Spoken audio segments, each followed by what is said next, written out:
It's been almost a year since my last Dragon Ball video, and unfortunately it's still my most successful one to this day. Oof. So because of that, I figured why not make another one? But it also begs the question, which game shall I talk about this time?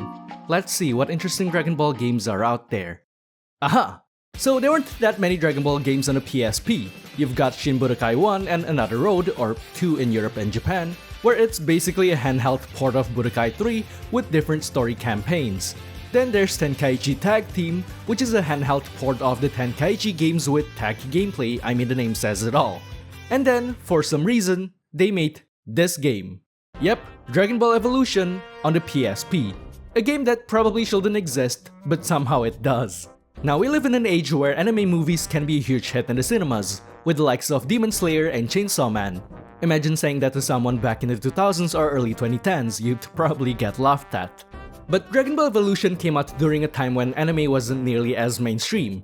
I mean, you'd get bullied if you said you liked anime back then.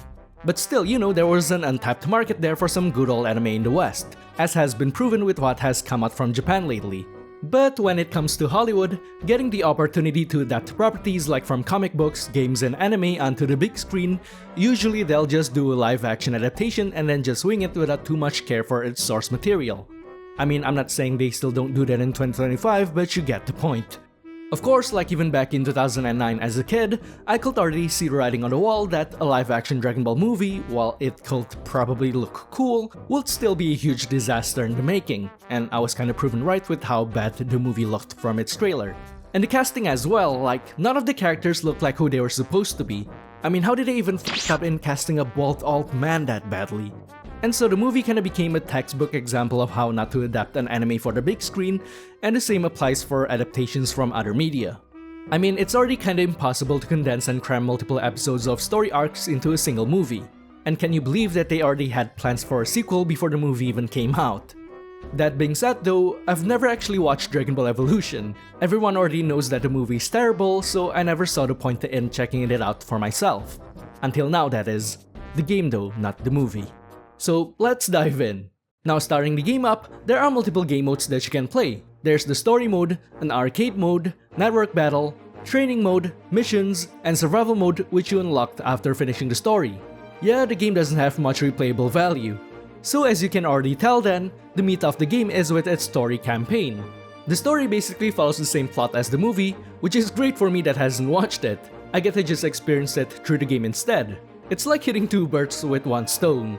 So, the story kicks off with Goku as a teenager and Grandpa Gohan is still alive.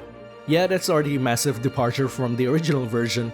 The two are training together in the morning as Grandpa Gohan teaches him some good old-fashioned martial arts.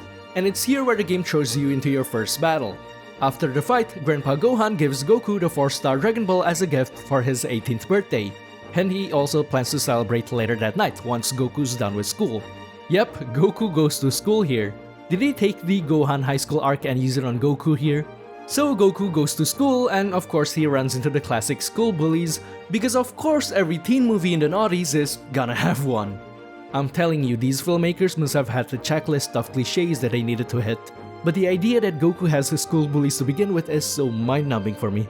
Then he meets Chi-Chi right after, and again of course she's the popular girl in school. Hottest girl in school invites the MC to a house party cliche? Check. Wait, her name is Chi-Chi McRoberts? She is no longer the Ox King's daughter.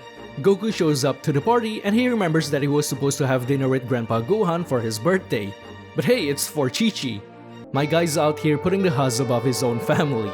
Meanwhile, Grandpa Gohan was attacked by Mei, who apparently works for Lord Piccolo now instead.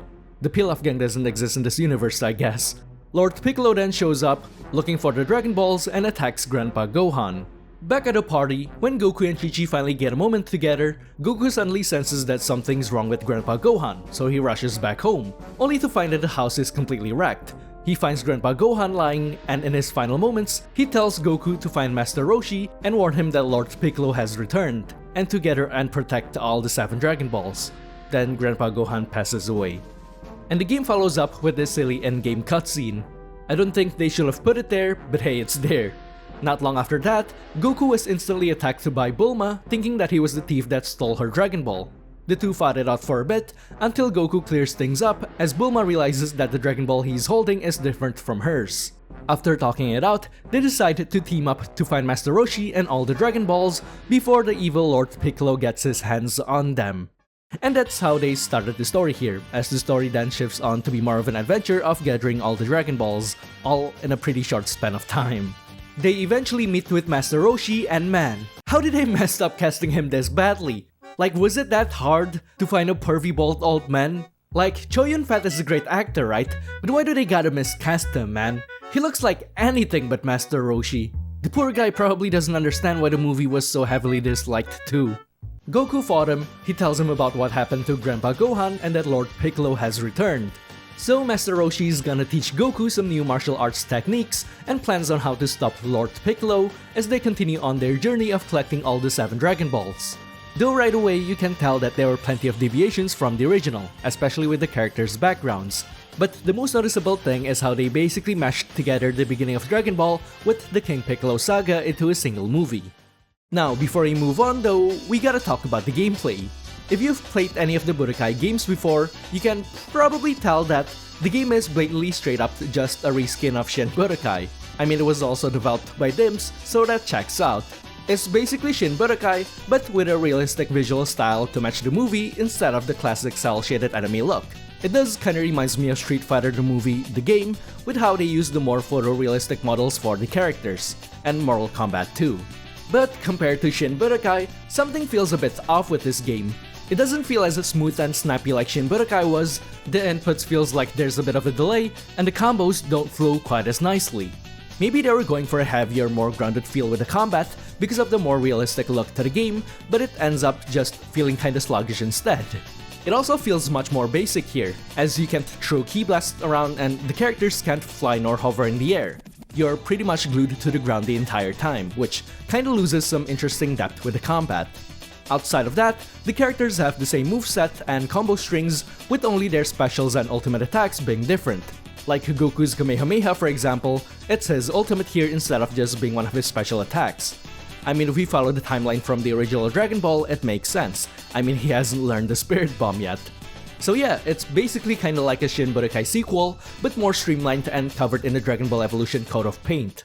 Continuing on with the story, the group heads to the Stone Temple and somehow Chi-Chi was there training. She then invites Goku for a sparring session as a means to get to know each other more. I guess love really is in the air. After that, a bunch of stuff happens. They try to go and find a Dragon Ball that was nearby there, they meet with Yamcha, Master Roshi dropping some lore dump about the history of Earth, the eclipse, and where Lord Piccolo came from, though it's also kinda funny how the story ties up the eclipse into ancient China history like the Qin Dynasty.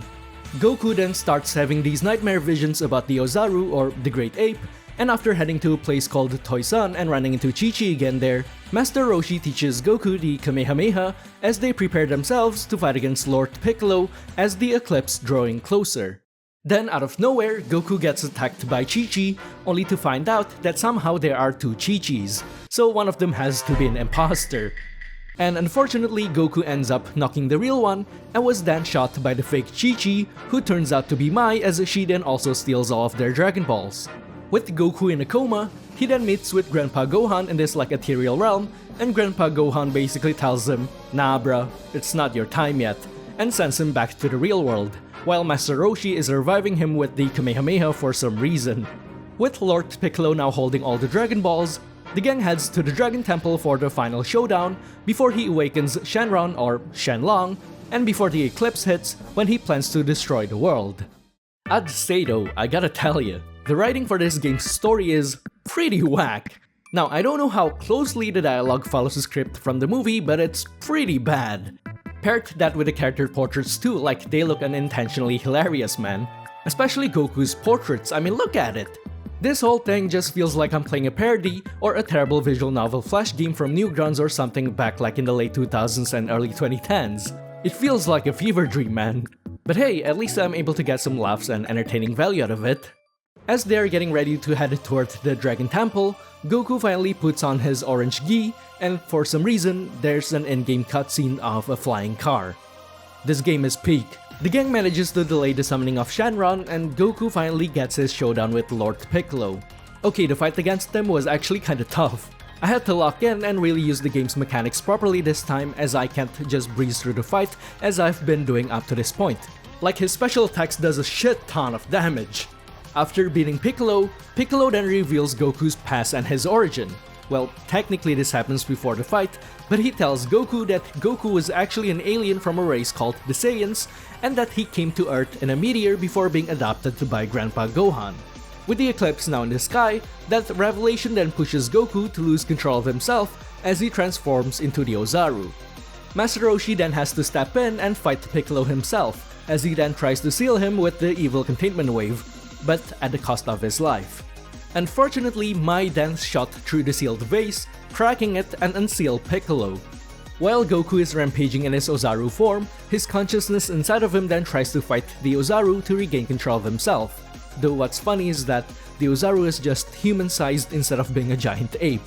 It straight up looks like a guy in a gorilla suit wearing the orange gi.